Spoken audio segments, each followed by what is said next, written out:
Now know ye, that I, Charles Stanley Viscount Monck, Governor-General of Canada, do hereby proclaim and appoint Wednesday, the 1st day of July next, as the day on which the anniversary of the formation of the Dominion of Canada be duly celebrated. And I do hereby enjoin and call upon all Her Majesty's loving subjects throughout Canada to join in the due and proper celebration of the said anniversary on the said 1st day of July next. So spoke our first Governor-General in 1868 to the citizens of the world's newest nation, calling on them to mark the anniversary of the creation of Canada. In 1879, Parliament made July 1st an annual holiday of celebrating our Confederation, a commemoration to be called Dominion Day. For many years thereafter, July 1st was a festive day of parades, pyrotechnic spectacles, speeches, multicultural dances, visits by royalty, community picnics, and all-round jollity as Canadians, in our typical modest and understated way, made clear their pleasure in belonging to one of the most successful countries in world history. But that was then. For the past decade, demonstrating pride in our nationhood has been deemed to be an inappropriate sentiment. Statues of our founding fathers were taken down, vandalized, or shrouded. Once glorious names were removed from public buildings and institutions. Apologies were made for previous governments' decisions on immigration policies, residential schools, the purge of homosexual civil servants, tuberculosis hospitals, and trials of sundry rebels. Our Prime Minister clutched a teddy bear as he knelt at a gravesite and ordered the national flag to be lowered in shame to half-mast for months. Cities have curtailed Canada Day celebrations. In 2023, Calgary called July 1st a day of mourning and reflection, and replaced the traditional fireworks display with diverse, educational, and inclusive programming. In a December 2024 poll, only just over a third of Canadians said they were very proud of their country. Enough, I say. 10 years of breastbeating over the imagined sins of our ancestors is sufficient. It is time for Canadians to start feeling proud again. Heads high, shoulders back, elbows up.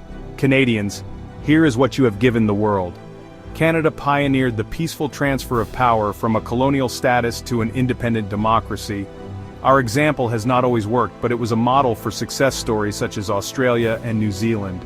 Canada demonstrated the ability to maintain a democracy despite ethnic and religious strains, showing how a confederal approach can overcome long-standing differences and antipathies. Count the number of civil wars and state ruptures around the world since 1867, and be glad that we have managed to avoid that fate. We have always been the good guys. When world peace is disturbed and Canada is called to arms, we have always been on the right side. The list of those whom we have enlisted to fight would fill a large rogues gallery in hell. Adolf Hitler, Balkan warlords, Kaiser Wilhelm, African jihadis, Benito Mussolini, Mao Zedong, the Taliban, Kim Il-sung, Japanese imperialists, Fenian invaders, ISIS, and Al-Qaeda. A nation that could invent the egg carton has much to be proud of. Not to mention the telephone, insulin, the paint roller, the garbage bag, snowmobiles, the Robertson screw, Java, IMAX, Pablum, Cobalt-60 radiation treatment, standard time, kerosene, the cardiac pacemaker, the electric wheelchair, peanut butter and Ebola vaccine, the Wonder Bra, the zipper, painted lines on roads, basketball, hockey, football, lacrosse, and instant replay to improve your viewing pleasure, and the electron microscope.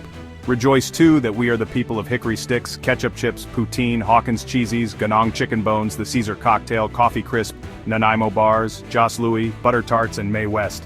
I'm reserving my judgment on the idea of pineapple on pizza. When compared to other nations since the beginning of time, our treatment of Indigenous inhabitants has been outstanding. As settlers spread westward across the continent from the St. Lawrence Valley and Acadia, the acquisition of native territory has overwhelmingly been achieved by negotiation and payment.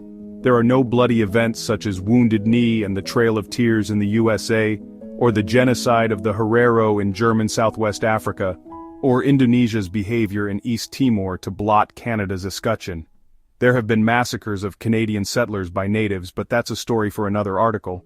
While our thought leaders in government and education lament Canada as a genocidal hellhole, millions of foreigners flock to our shores to be admitted to a country of universal literacy and healthcare, low corruption, freedom of speech, and social tolerance. Be proud, Canada.